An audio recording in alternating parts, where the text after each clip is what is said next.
Nash the rebound. Oh, this place could explode here. Carter, a three. What a weekend to be a Hoosier. Indiana Athletics had an impressive showing this weekend. The men's soccer and football teams each put another W in the win column. Taking on number 9 Akron on Friday night, number 11 Indiana put together a satisfying 2-0 victory. The Hoosiers held the Zips to just 4 shots on the night at Bill Armstrong Stadium. Sam Sarver got Indiana rolling, heading a beautiful cross from Herbert Endley in the 11th minute. Nate Ward then scored the Hoosiers' second goal in the 38th minute en route to their victory. Indiana, now 2-1-1, will visit the 12th-ranked Butler Bulldogs in Indianapolis on Wednesday. Despite a rain delay and the rain itself, Indiana football found a way to do it again. After trailing the Idaho Vandals 10-0 at the halfway point, the Hoosiers had an offensive explosion in the third quarter.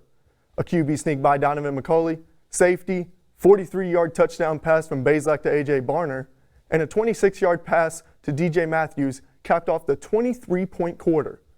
Indiana would then go on to score 2 more touchdowns and allow 2 in the 35-22 victory. Indiana stays undefeated and will take on Western Kentucky in Memorial Stadium next Saturday at noon. 40-year-old Serena Williams won her opening round match at the U.S. Open with a 6-3, 6-3 win over Danka Kovanic on center court. Playing in the final tournament of her peerless career, the GOAT next takes on second-seeded Annette Kontaveit tonight in Flushing Meadows. Williams is attempting to win a record 24th Grand Slam title in her home country while saying goodbye to a sport she has dominated since the late 90s.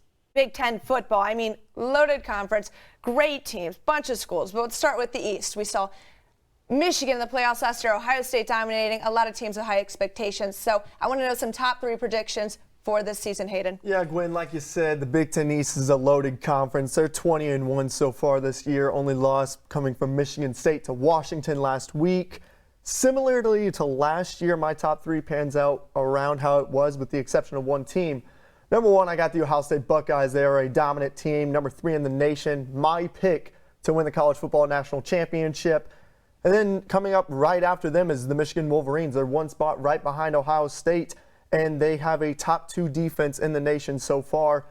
And rounding out my top 3's got to be the Penn State Nittany Lions. They've struggled in recent years, but they're a hungry team, and they have a top 15 running back. Yeah, and with that, I know you got a little bit of a different opinion on that, or you do. We'll see. What do you got for us? So IU is bound for a bounce-back year this year after going 0-9 their conference slate. They're 3 wins away from bowl eligibility. I like how their final 9 games pan out. I've got them winning their last 4.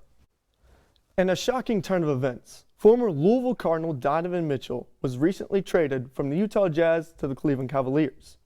Mitchell's name has surfaced around the league in talks of a trade after his all-star teammate Rudy Gobert was traded to the Minnesota Timberwolves in early July. Initially, the New York Knicks seemed to be a surefire spot for the 3-time All-Star to land, but after trade negotiations died down between the two teams, the Cavaliers swooped in with an offer the Jazz could not refuse. Mitchell now joins the likeness of Darius Garland and Evan Mobley in Cleveland, looking to get back into the playoffs. Agree. What do you got? I got to go with Alabama taking on Tennessee. A must watch. The 3rd-ranked Crimson Tide taking on the 6th-ranked Volunteers. Tennessee has not beaten Bama since 2006.